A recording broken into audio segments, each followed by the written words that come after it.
Our verse for today. Our verse for today is in Luke chapter 2, verse 49.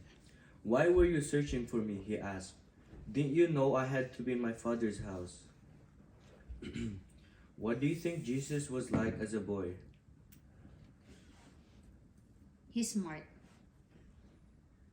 That's what I'm thinking. He is smart. Hardworking. Mabait siyang bata. Kind. Why do you suppose the Bible is almost completely silent about Jesus' childhood? Oo. Actually, Diba?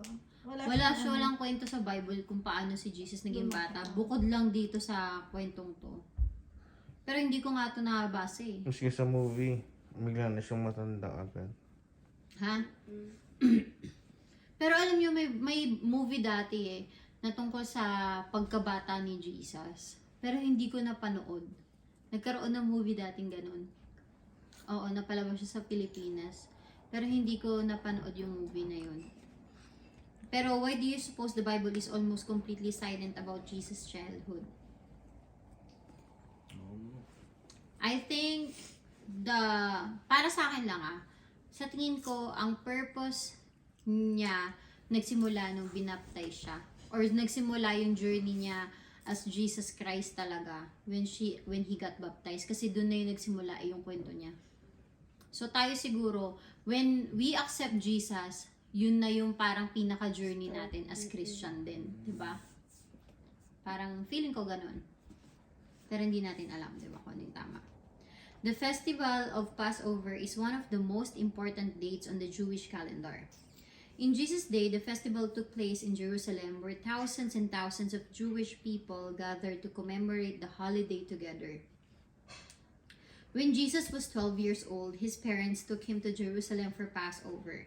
When his parents headed for home, they assumed Jesus was with someone else in their traveling party. He wasn't. An entire day passed with no sign of Jesus. Joseph and Mary got worried and Was he in returned. the temple? Yeah, and returned to Jerusalem. It took them 3 days, but they finally found Jesus sitting among the teachers in the temple, listening to them and asking questions.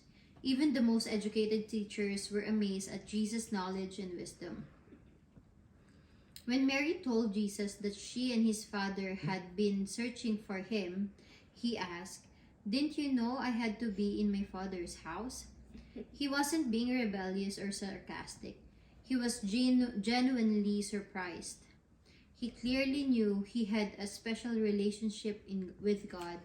In fact, he may have known at this time who he was, God's son, and what was expected of him. No matter what he knew, when, he always followed God's perfect plan.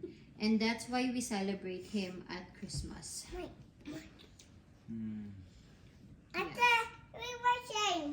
Alam niyo ba? What did you guys get?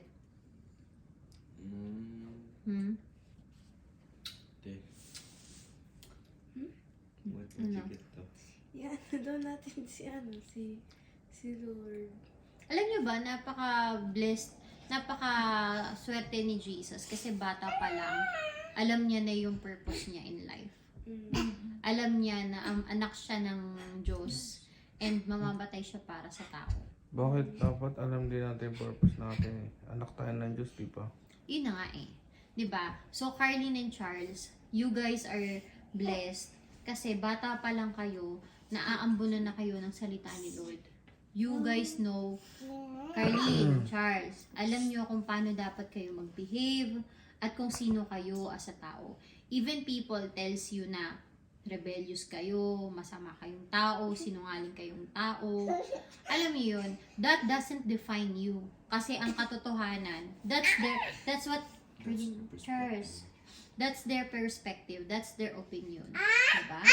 Pero, ang pinaka-importanting opinion, or ang pinaka-importanting opinion ay ang opinion ng Diyos about you. Yeah. At tatandaan nyo that also yung katotohanan about you. Ano ba yung katotohanan na yon? That is, you are a child of God. Yeah. Diba? So, hindi man kayo gustuhin ng tao. That's okay. Kasi ang importante, mahal kayo ng Panginoon. Pero tatandaan ninyo, it's for you guys to evaluate as well. Kasi you are a son of God. You are a child of God, di ba? And tatandaan nyo, if that's the truth, then people should know it. People should see it na nagagampanan nyo yun. That you are a child of God. Hindi pwedeng tawag nito, child of God kayo, pero ang nakikita nila, child of demon. Diba mga ganun? Naririnig nyo, Carlin Charles? Yeah. Diba? So, napaka-importante. And we are blessed, like I said earlier, kasi maaga nating nalaman that we are a child of God.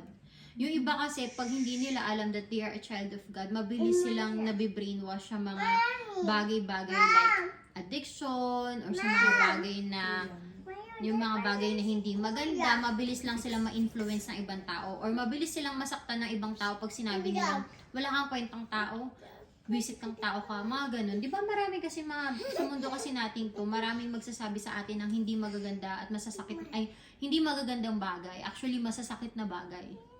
Di ba? Pero if you know the truth, if you know kung sino ang dapat pakinggan mong opinion about you, is yun lang ang magmamatter sa'yo. Alam mo si Diyos, si God lang ang pakikinggan mong opinion about you. If God is happy with how you are right now, if God is happy na nagagawa mo yung pinapagawa niya sa'yo, then kung at the end of the day hindi masaya yung ibang tao, that's okay.